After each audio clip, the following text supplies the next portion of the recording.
The United Methodist Church these days is stuck. We've realized that we cannot stay together. Not when some of the church says that the most important litmus test of faith is fidelity to homophobia at all costs. And the rest of us, we exist and we don't agree that immoral and theologically bankrupt assessment should be what defines Christianity.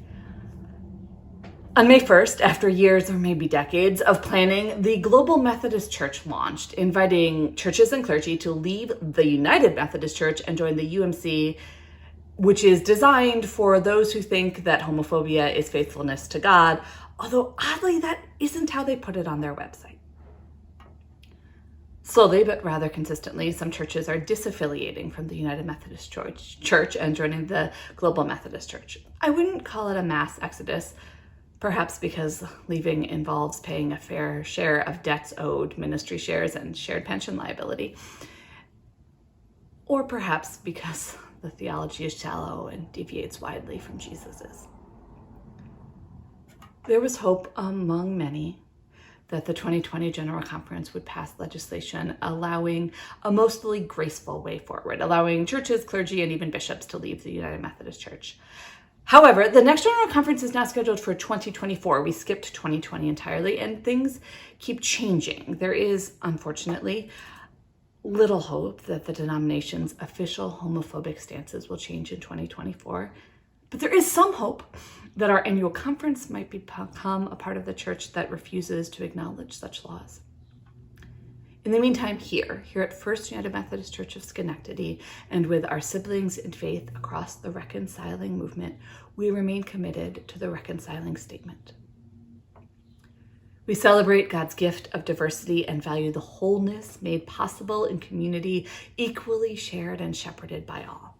We welcome and affirm people of every gender identity, gender expression, and sexual orientation, who are also of every age, race, ethnicity, physical and mental ability, level of education, and family structure, and of every economic, immigration, marital, and social status, and so much more. We acknowledge that we live in a world of profound social, economic, and political inequities. As followers of Jesus, we commit ourselves to the pursuit of justice and pledge to stand in solidarity with all who are marginalized and oppressed. We here continue to celebrate love and weddings for God's beloveds. There are no boundaries around gender or sexual orientation.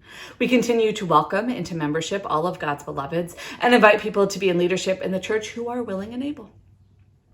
We work in regular and consistent opposition to both the unjust laws of the church, the implementations of those laws, and the homophobia and transphobia of the country and the world, and the patriarchal white supremacist narrative that only some people matter.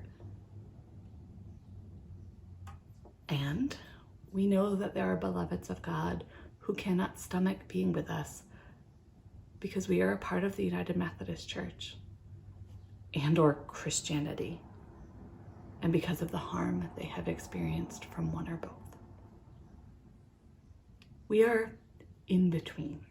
We are clear in what we believe, but stuck without a good way forward, aware of the harm happening in the meantime, and yet still hoping God can help us find a way forward. And that's what this time of worship is about, praying for help in the midst of all that is where we are now.